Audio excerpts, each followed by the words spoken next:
I saw you on Soder's podcast. Yeah. And I've been doing podcasting probably almost as long as you've been in Queens, right? And so I've seen and heard a lot of clips and a lot of stories, and you feel like you've heard them all, or at least, you know, the funniest things. You've heard all the funny stories that could be possibly told. Yeah. On the podcast or doing the podcast or watching someone else's. But the ultimate pleasure is something that stopped me in my tracks. And I was like, I need to talk to this man. So the ultimate pleasure. And I'm sure it's something you've told. And if you're so many of our fans are Soder fans. So this might be some overlap for some of you guys. But A, it's worth hearing some of those details again. And B, if you haven't heard it, you got to hear it. The ultimate pleasure. I got to say, I'm kind of glad you asked about this because on Soder's podcast, I talk about it every now and again, but I got a bunch of messages that were like, how the fuck would anyone ever admit this shit, right? And I'm like, yeah, because you're not me. Right. I'm not you. You'll never be me, dog. You know what I mean? You'll never be me. This is why you're commenting. You're not me, dog. Yes. You know? And I don't know what I talked about on Soder's because Soder's my old high guy. So I just got high for that one too. You know, but I know Soder and I are cool. So I'm like, it's gonna be fun. We always get high together. You know. So I don't remember much of it. But ultimate pleasure is. I'm glad you're talking about this because I really want to explain the world. Please of the ultimate pleasure. You are like, it is like a George R.R. Martin Game of Thrones thing. Explain the world building you have done for the ultimate pleasure. It's like, you sure it's a 2-minute story, but no, it's a mindset, you know? So the ultimate pleasure is just easily, every year on my birthday, I do something sexually that I've never done before, preferably something I was scared of, right? Something that you go, I would never do that, right? And where it really comes from is when I used to work in the ER, man, you see so much old man dick. Like, so much old man dick that it's just because, like, I had an old man and his dick was out, and I was like, I got to put that in the catheter so he can pee. See, this is your face, right? I get this. And that's how I was. I was you, right? But when you look in the eyes of an old man who's like, yeah, I can't do this, and you got to do it for them, you can't be like that. No, you got to do it. Jerk these guys off. So no, you put them. No. You kind of scared me for a second. I was like, is that a thing? You got to get blood flow or something? Check my face. I was like, oh no. I was like, hey, he's on track to be a doctor. He knows what he's doing. Yeah, man, I can get him going. No, so you have to like help with getting catheters and shit. Right? Yeah. And you deal with so much dick that you went, this is just a piece of the body. But I've been spending my whole life afraid of dick, right? And so it's kind of like Batman, where you're like, no, I gotta become the dick, right? I gotta like immerse yourself in the dick. I'm also a different age because now people are younger. No one's really afraid of being gay anymore. Yeah. But I was raised to be afraid of it, like, and that's a problem to sit there and go like, no, I can't rollerblade because I'm gay. You know, it's like, no, man, rollerblade, man. So what if you like Barbara Streisand? You know, like, do the things and don't let these fears, right?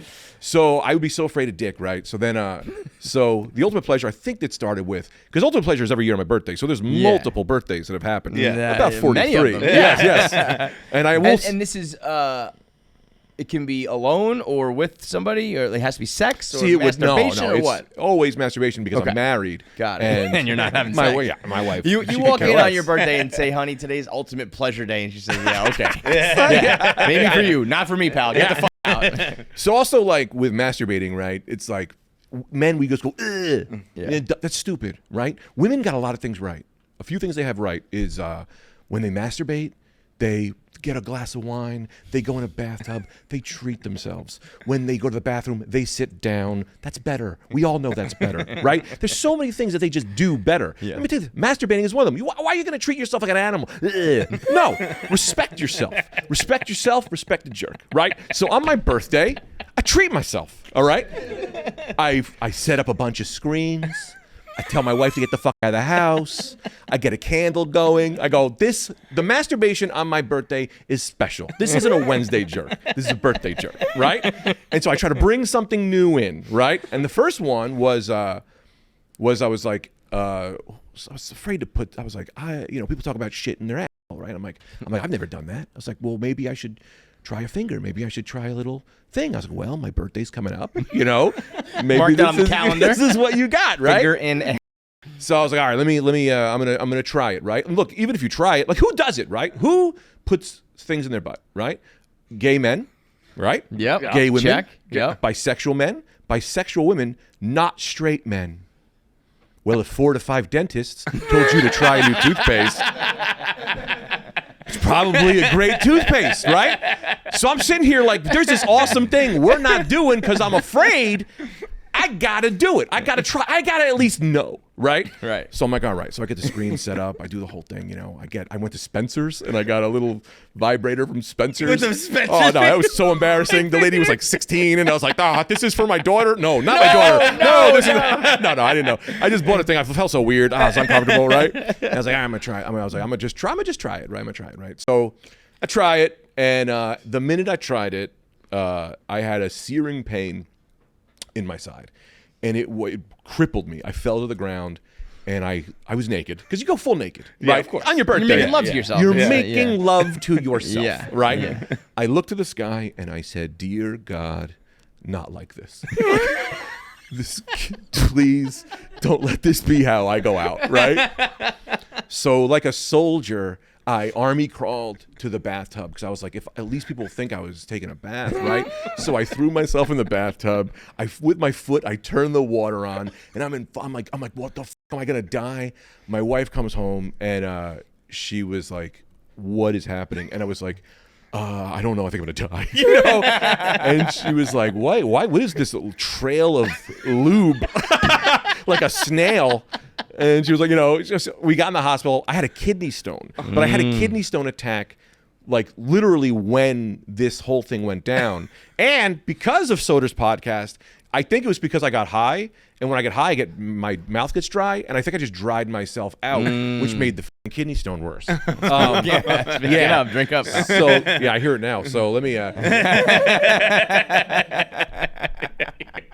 Yeah. So that was 1 year, right? Was the vibrator still in your ass in the tub?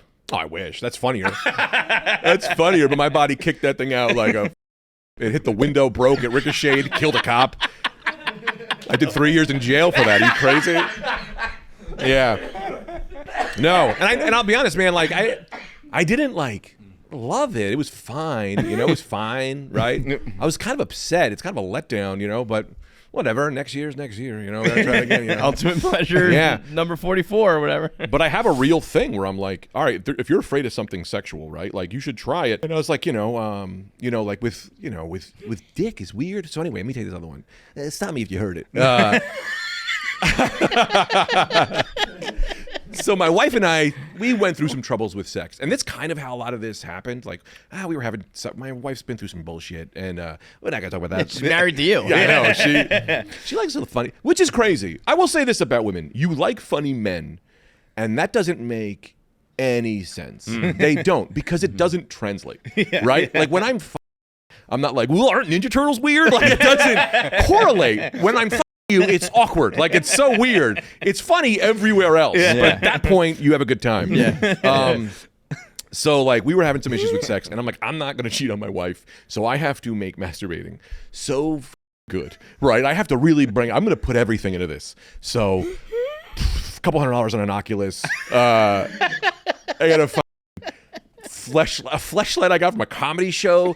This lady, Lisa Ann, she was a porn star. She did a comedy show, and she left one or gave it to me. I don't remember the story. Stole it from her purse. My brain is all lies now. I don't know what it was. I don't know if that's a lie I told or I just bought it and that was the excuse. I no longer know what's real anymore.